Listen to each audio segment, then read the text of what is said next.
Your eyes are not deceiving you. Do not attempt to adjust your computer screen. Do not attempt to adjust your television set. It is time for another episode of Notes from the Pastor Cave. And, I'm always a little sketchy on the numbers, but I believe that this is video note number 88 that's coming at you this day. And we have been for a very long time in Exodus 34. I warned you that we would kind of slow down when we got to these conversations between God and Moses, because there's just so much there. There's so much to unpack that we really can't kind of fly along and just kind of wing our way along. These kind of require what's commonly known as a deep dive. And I have a little thing that happened to me that's going to actually keep us in 34 a little bit longer than I thought. And that is that I was going through an old Bible, one I have not been using very much for these notes, that of course had other notes in it. And I got to look at it. I found two really good notes that I felt were really important, really very much from the beginning of this conversation. So we go all the way back to verse 4. And we find out that Moses goes and he chisels out 2 stone tablets. This is from verse 4. Moses chiseled out 2 stone tablets like the first ones, and he went up Mount Sinai early in the morning as the Lord had commanded him. And he carried the 2 stone tablets in his hands. Now, I want you to think about something here. I don't know 100%. I can't say 100% that Moses is not a stone worker or a stone mason, and he doesn't know how to carve out a stone. But when you figure that the entire first part of his life was in the household of Pharaoh, which means that his normal educational pursuits would have been probably divided between intellectual learning about the world as they knew it, and those kinds of things, mathematics, and then the other thing that they would have learned would be warfare. Okay, so he would have learned how to be a military commander. He would have learned how to wield a blade or a sword or whatever other weapons that they might be using at that time. And then he goes from that to being a shepherd. Well, I don't really see that there's a lot of space in there to learn stoneworking. And so I can imagine that maybe these 2 chiseled stone tablets they're not the greatest. They're far from perfect. Maybe they're a little lopsided on one side, maybe they're a little thick. Okay, but the point is this, and this is really, I can't think of a more important point right now, really, that whatever life that we've chiseled out, okay, because we all chisel out some kind of a life, and a lot of our lives is kind of chiseled out for us. I've mentioned a couple of times lately, we've had the introduction of the term FOO into our lexicon. It's family of origin. There are certain things that are going to reflect your family, the family that you grew up in, or there are certain things that are going to reflect that you didn't grow up. If you didn't have the opportunity to grow up in a family, that's going to be reflected also.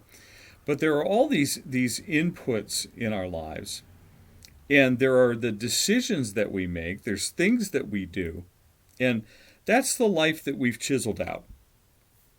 As the old saying goes, the good, the bad, and the ugly. And but that's the life that we have. And some of us have done a pretty beautiful artistic job of chiseling out a pretty good life for ourselves in many ways. Most of us have not. Most of us have stonework in our life that is lopsided. and the angles aren't right, and there's a crack here and there that shouldn't be. But whatever life that we've chiseled out, when we present it to God, He will write on it. Whatever life that we have chiseled out, when we present that life to God, He is willing to write on it. And that's what happened. Moses brings these tablets, and there's no indication that they're as nearly as good as the tablets that were there before. And God, Moses doesn't bring the tablets to God, and God says, well, sorry, Moses, that's not good enough. You go back down the mountain, you get this right, and, I want it exactly, 24 by 16. And, God doesn't do that.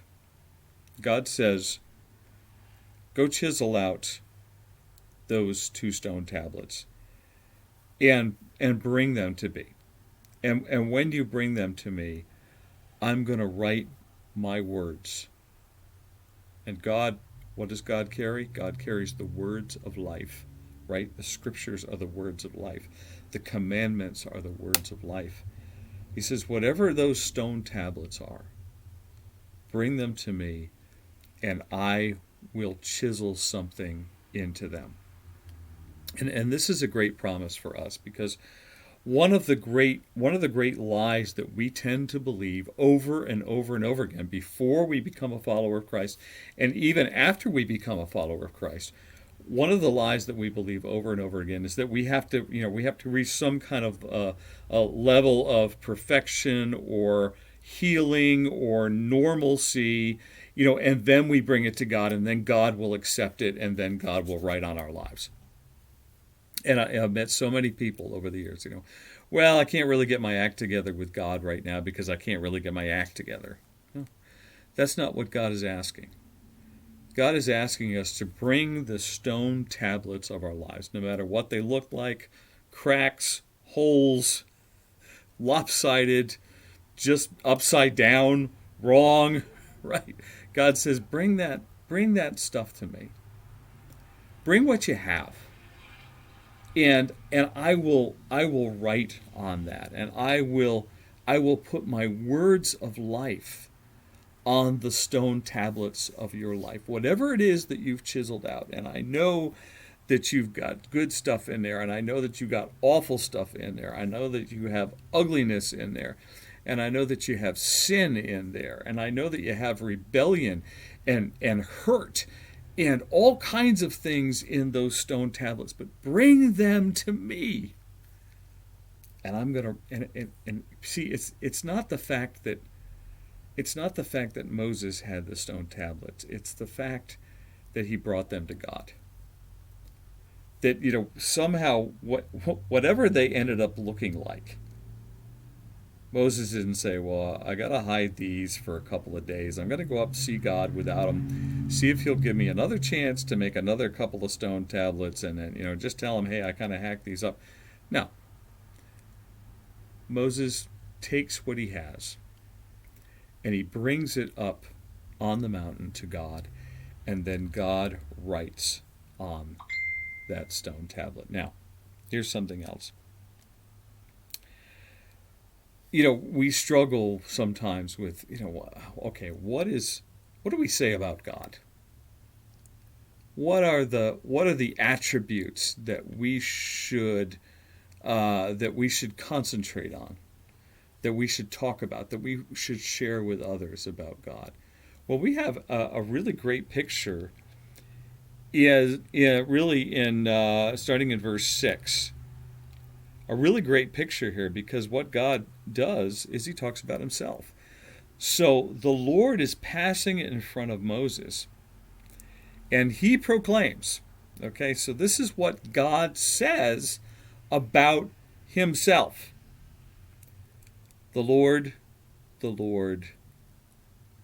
the compassionate and gracious God. The first thing that God says about himself is that he is compassionate and he is gracious, slow to anger, abounding in love and faithfulness. Sorry, I had to turn the page. Verse 7, maintaining love to thousands and forgiving wickedness, rebellion, and sin.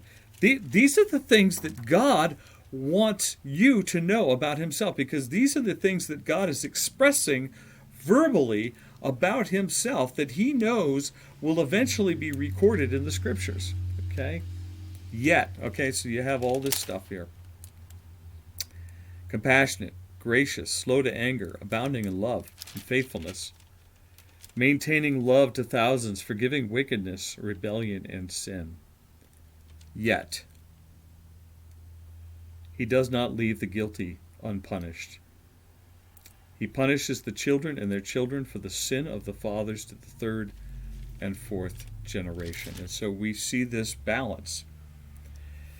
And the only reason I really bring this up is because in so much of the modern version of Christ following that is presented, we only want to concentrate on one or two things about God, and we don't want to talk about the whole package of God. See, God is like a multifaceted diamond that if you hold him up to the light, you just see facet after facet after facet and after facet. And we have a tendency to just want to talk about God's love. Oh yeah, God's loving. Yes, God is compassionate. All the stuff from the first part of that list, that's the stuff that we want to talk about. But there's another side of God that is the judgment side. It is the side of God, it's the side of God that holds people, individuals, groups of people, nations, holds them accountable for sin. Okay? Because that's the God of God must judge wrongdoing. God must judge sin, and the only way that he will not do that is if that sin has been forgiven. And so you have this balance in God. And when we create a picture of God that's only love, that's only compassion, and we never talk about the effects of sin, the destruction of wrongdoing, what it does to our relationship with God, how it is an affront to God, then we're only presenting one little facet of a huge diamond. The character and personality of God is huge. And it has all these, all these great cuts, all these great subtleties to it. And so it's very important that we understand that God has all of these attributes, and he has them in perfection. He has them in just the right amounts. And so the compassion of God is perfectly balanced against the judgment of God. The mercy of God is perfectly balanced against the judgment and the retribution that God must take on sin and wickedness. Okay, so all of these things work in perfect balance. We will eventually get out of Exodus chapter 34, but I don't have any guarantees. I think we're moving on pretty far into 34, which there might be one more. So I say to you, Vita brevis gloria aeterna. Life is short, glory is eternal. Have a absolutely fantastic day. Don't forget to read your scriptures on your own.